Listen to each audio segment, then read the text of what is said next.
Hello, and welcome to this episode of Skiff Meetings Podcast, the podcast for curious event professionals. My name is Andrea Doyle, and I am the executive editor of Skiff Meetings. In this episode titled Baltimore Sporting Legacy Enhances Meetings and Conventions, I have the pleasure of chatting with Christina Ghani-Smith, Director of Sports Sales for Visit Baltimore. This is a special episode that is dedicated to our current sponsor for the month of July, Visit Baltimore. In our conversation, we talk about what makes Baltimore the sports town it is today. We chat about some of the stadiums and arenas that add excitement to meetings and gatherings in the city. We talk about how sports have made Smith the leader she is today and what the future holds for Baltimore as a sporting city. I hope you enjoy listening to this conversation, and I invite you to check out other episodes of the Skipped Meetings podcast with tips and insights from today's most influential event professionals. You can find all the episodes on our website or subscribe through your favorite podcast service.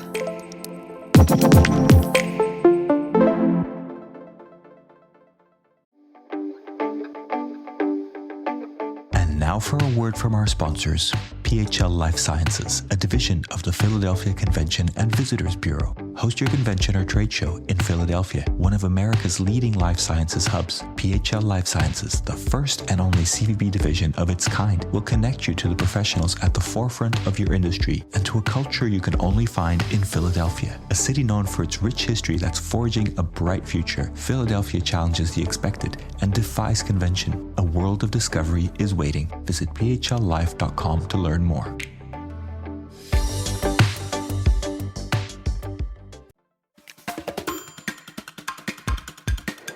We have Christina Ghani-Smith, Senior National Sports Manager from Visit Baltimore with us.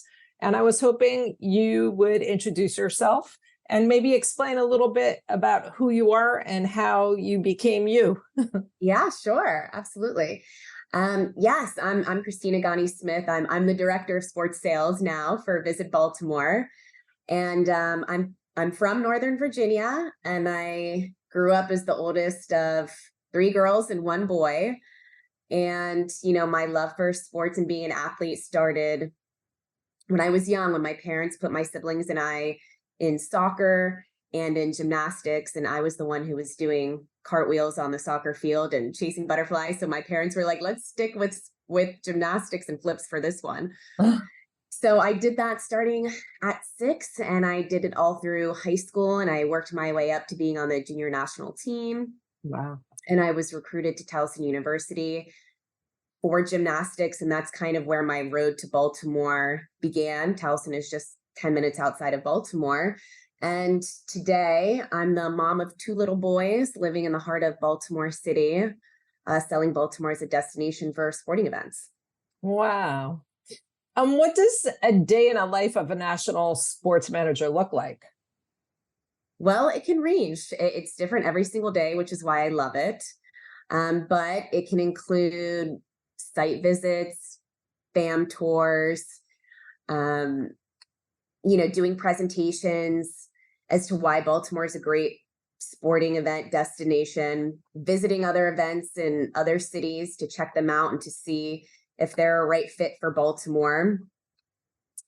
And, daily I'm collaborating with our venues, our hotels, our convention center, arena, our sports commission. So every day it's different, and I love it. How did you find your way to this position in particular? So I have a hotel background. So when I was first out of college, I started working for Hilton Hotels, and I worked there for 7 years. And there was someone at the convention bureau. I guess a position was posted, and someone on my team said, hey, I think you'd be good at this. You live in Baltimore City, you have a sports background. What do you think? And it was never on my radar. And I interviewed, and I think it took a couple months, and another position opened, and I was hired at the CDB. And I remember going to my first trade show. I think it was Connect Sports. And I was running through the hallways, to my appointments, the speed dating like trade show that it is. And I ran into a former athlete at Towson who was on the basketball team, who was my counterpart in DC. And I was like, okay, so this is an industry filled with my kind of people. And I knew that's where, I belonged and where I wanted to stay. Wow. And how many years ago was that? That had to have been 8 years ago. Wow. Yeah. So convention and visitors bureaus, as well as the events industry, can be a tough industry for people to understand. How do you explain to your friends and family what you do and who you work for? Sure. So I tell them that I sell Baltimore as a destination for sporting events, that I'm the liaison to the city, and I represent all of the hotels and I help with hotel contracting. But my big picture description is I sell Baltimore as a destination for big and small sporting events, recruiting them to come to Baltimore. Okay.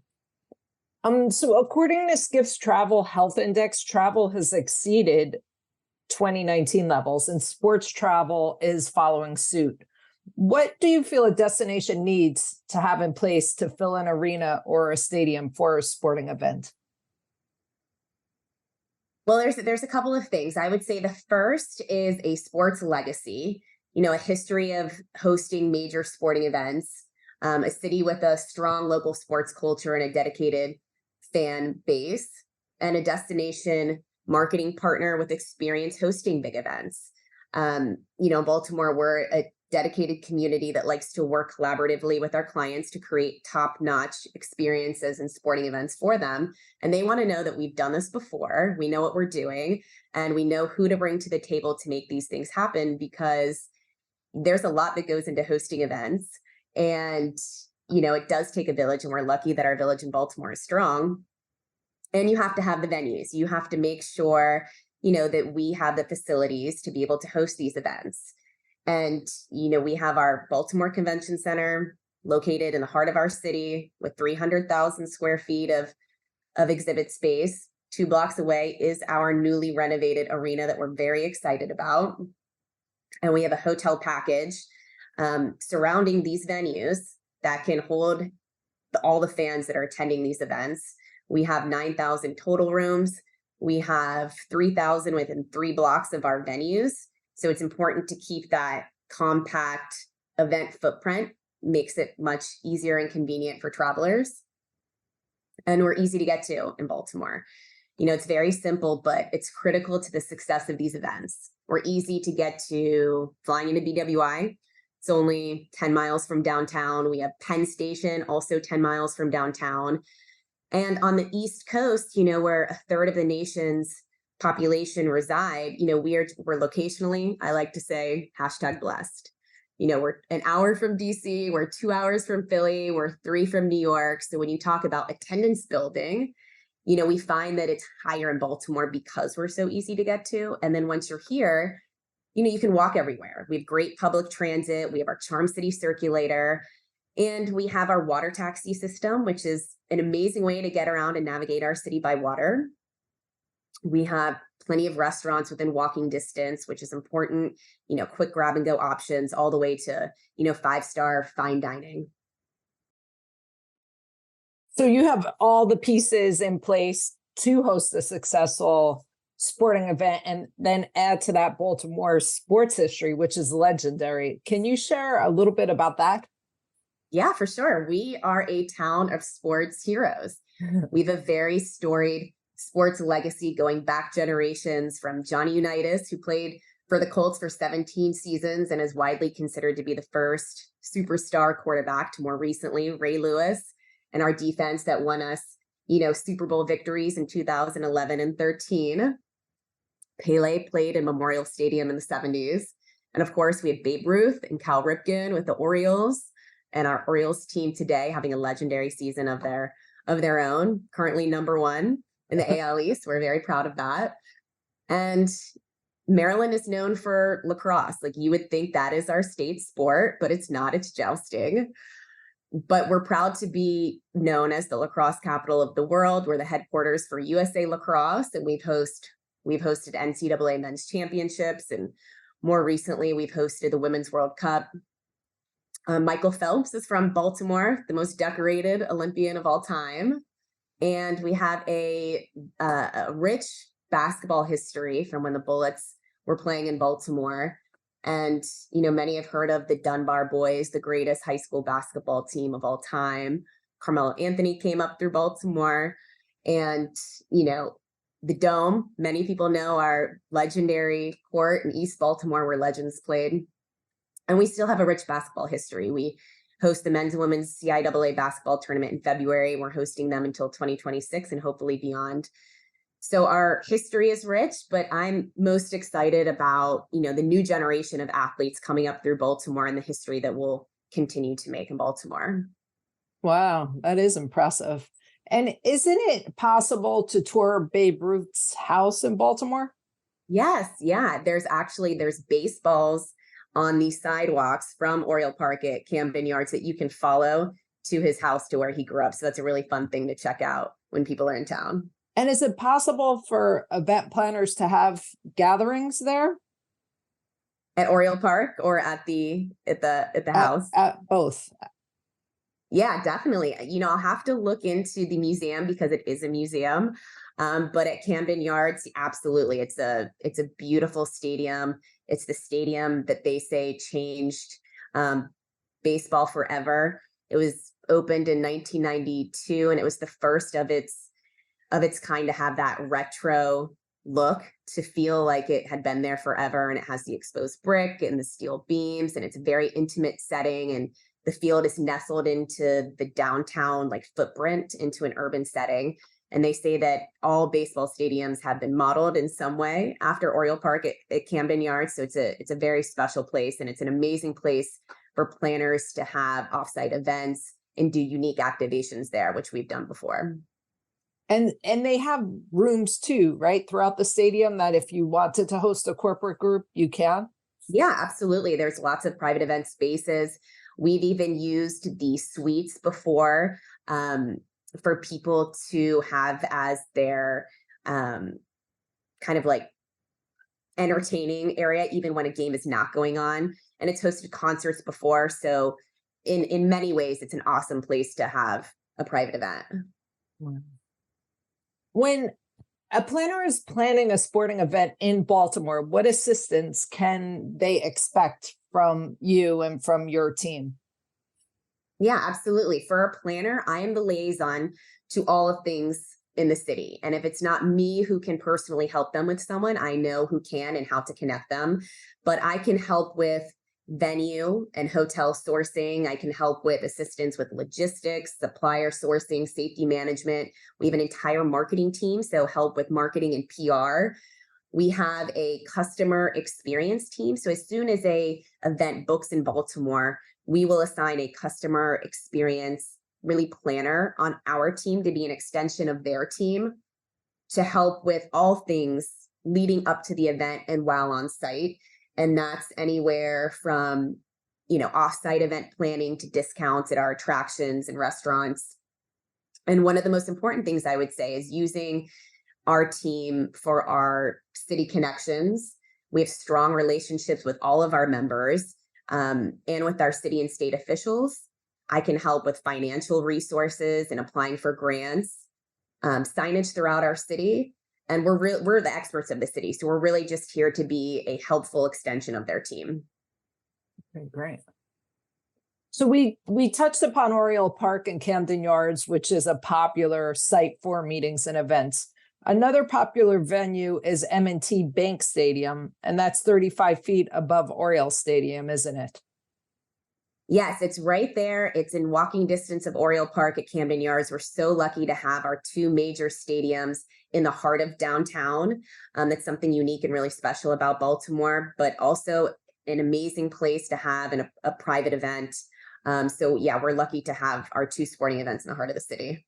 And that stadium is LEED certified gold, isn't it? Yes, sustainability is a huge part of our stadium environment. We were the first gold LEED certified stadium in the US. It's a major point of pride. We've been at the forefront of recycling, and it's simple things like turning lights off and equipments off when they're not in use, promoting public transportation to get to the games. We've reduced energy consumption by 38%. And we use 38% less electricity than other stadiums. We have a rain harvesting tank, which collects rainwater to pump to the irrigation system to water plants. So running efficiently in our stadium is a priority. And they're just common sense things to reduce energy consumption. It's good for the environment, and it's also good business decisions. And it's really just doing the right thing. So we take great pride in ensuring that our stadiums are leaders in the sustainability initiatives for fan experiences. Do you find when an event planner is considering Baltimore, that becomes a question they want answered about your sustainability efforts? Definitely. I think it's a major important decision factor. Everyone now is looking how to reduce their footprint on the environment. So we're seeing that asked a lot more now in our bids. So we're proud to be able to speak to that and lead the way for sustainability. And then there's another sporting venue, CFG Bank Arena. And I understand that just received a $200 million renovation. Yes. Our arena, it's absolutely beautiful, and it's perfectly located only 2 blocks from our convention center. So to have our arena walkable to our convention center, walkable to Oriole Park at Camden Yards, and M&T Bank Stadium, it's creating this robust and thriving arts and entertainment district that will only continue to be further developed. But this is a building with incredible history. Back in its heyday, Frank Sinatra, the Elvis, the Beatles, Jimi Hendrix, Aretha Franklin, Martin Luther King gave a speech there, Barack Obama. So to have this amazing history in the building, keep the same footprint, but have $200 million of privately funded money invested into the building is pretty special. And we're seeing new acts come through like Bruce Springsteen and Lizzo. So we're welcoming these world-class acts, but it's a 14,000 seat facility, and the renovations included new cushioned seats, 38 new suites, a refurbished concourse, and upgraded concessions. And this is where the CIAA basketball tournament is played, men's and women's, in February. So we're looking forward to welcoming more sporting events to the building. And the arena and the development that is happening is a great example of the progress that's happening in Baltimore.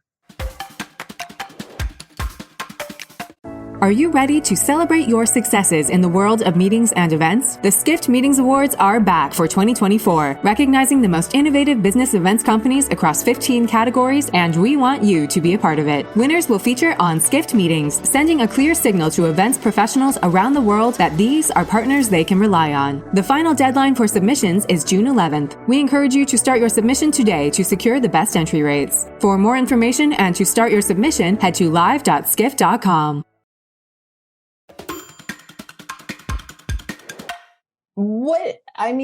This is all amazing. And I was curious, what, in your opinion, makes Baltimore the ideal city to host sporting events? Okay. So I would say what makes Baltimore an ideal city to host an event is that we are very easy to get to. We are accessible by driving, flying into BWI, which has 700 flights going in and out of it daily, by train into Penn Station, which is only 10 minutes from downtown. Once you're here, we're extremely easy city to navigate. I live in the heart of the city, and to get to the other side, it only takes me 15 minutes to walk. It's more economical to get to Baltimore flying into BWI than other cities. And we have an extremely compact campus with our venues, our convention center, and hotels and attractions being all with a very close radius. Our convention center, our venues, 300,000 square feet of exhibit space, is only 2 blocks away from our newly renovated arena. And we have other fields and facilities at our surrounding universities. The hotel piece is critical. We have affordable hotel options for all ranges. We have 9,000 hotel rooms across a 7-mile waterfront campus. 4,400 rooms are within 4 blocks of the convention center and our arena.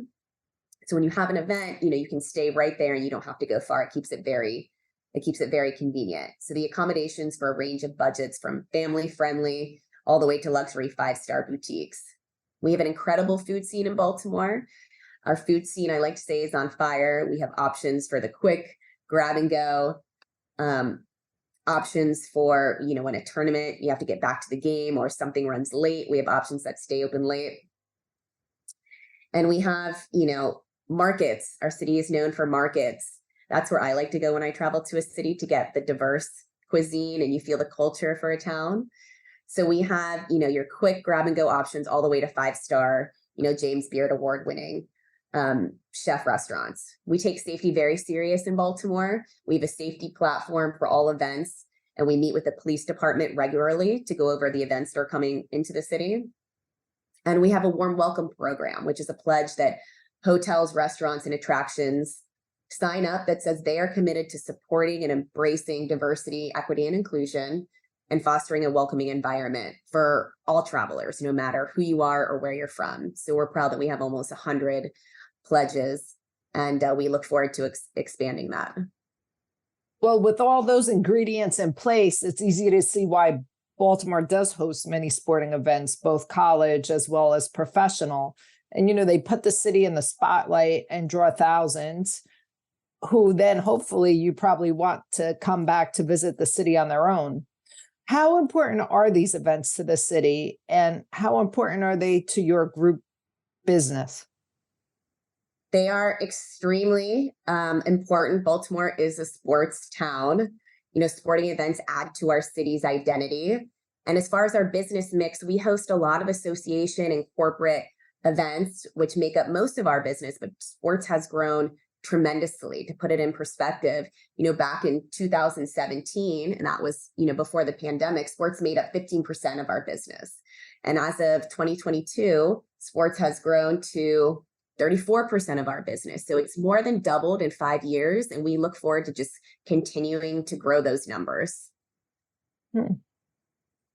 I recently went to the Preakness Stakes at Pimlico Racecourse. And I know that's a really historic thoroughbred racetrack there in Baltimore. A night at the races is really a fun corporate gathering. Do you agree? And can you tell everyone a little bit about this race course? Yeah, absolutely. So Pimlico is where the Preakness Stakes are held. It's the second leg of the Triple Crown, a race that has been running, I believe, since like 1896. So there's a tremendous amount of history there, and it's a beautiful racetrack. And, it's a great place to hold a private event, and it will be undergoing a significant facelift in the years ahead to ensure the longevity of the Preakness Stakes, to ensure that they continue to run in Baltimore. But it's a beautiful place to hold a private event. And I know that you had a great time, because there's no more fun event in Baltimore except maybe an O's and Ravens game. But that's a special that's a special event, and I love and look forward to going every year. Yeah, it sure was great. So we touched upon CFG Bank Arena and the fact that it just received a $200 million renovation. And I know that they host lots of sporting events. Did you participate in any of your gymnastic events there? And what was that like? So we didn't have any of our meets at CFG Bank Arena, or what it was previously known as Royal Farms Arena. But we did compete on Towson's campus, and they have a new CQ Arena where the meets are being held. But, I loved competing at Towson. It was a great experience. I met my best friends there. It was a built-in community of athletes who I now sometimes cross paths with in my professional life. And I wish that they had CQ Arena when I was there, because it's beautiful, and it does host sporting events now. So we could always look at that event as a venue for other sporting events. How did sports help you become the leader you are today? That is a great question. I think that it has led me to, it instilled so many things in me, being a young athlete, being a young person in sports, being a young girl in sports. It taught me persistence, grit, risk, reward, leadership, confidence. I could go on, but there were so many things that were instilled in me as a young person to create this athletic mindset that I have now, that I tap into today, not only as a professional, but as a parent and just as a human being. So, I had that athletic go-getter mindset. I'm competitive and I like to win. And I think that's why I like the industry that I'm in now. Are you an athlete today? What do you do? Well, I wouldn't say that. I can do some cartwheels and some things, but you will not catch me doing the flips I used to be able to do. No, I would say it's more of an athletic mindset. Of course, like I work out and being healthy and fit is important to me. But being a parent, being a mom, I call that being an athlete. That takes all the strength. How old are your kids? I have a 2.5 little boy and a little boy that just turned 1. Wow. So you have your hands full. Mm-hmm. Is there anyone who mentored you early in your career or helped you to become the type of leader that you have become? And who's had the biggest influence on your life? Yeah, I think from my earliest days, I have to say my earliest mentors were my parents who had the biggest impact on me. I never really understood until I became a parent myself, the physical time that has to be carved out of your life to get your kids to where they need and want to be. And for me, that was gymnastics practice almost every single day. Many times it was twice a day.